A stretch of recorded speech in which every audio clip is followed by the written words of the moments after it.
अस्सलाम वालेकुम वरहमतुल्लाहि वबरकातुहू। वादे के मुताबिक पूरे 11 बजे केजे मार्ट ओपन हो गया है। इस टाइम सोने का टाइम है लेकिन हमारे जागने का टाइम है। सबसे पहला आइटम आ गया जी बेबीलिस का आ गया हेयर ड्रायर। ठीक है, इसका वेट बताएं, इसकी क्वालिटी आपको बताएं कि क्या बताएं।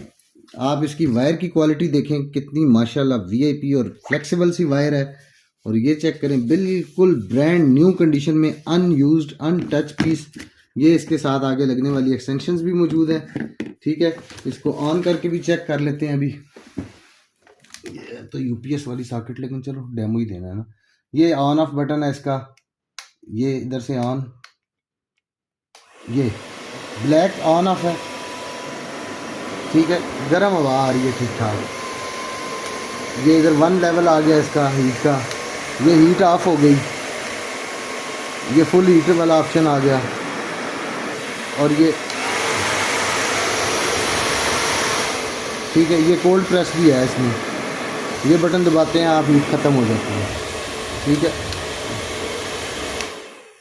वीआईपी चीज़ है जी ये हेयर ड्रायर। जिस किसी को भी चाहिए डन करें, बहुत क्लास की चीज़ है। आपके हाथ में आएगा ना, वेट से ही आपको इसकी क्वालिटी पता लग जाएगी क्या चीज़ है। 3500 रुपये में डन करें।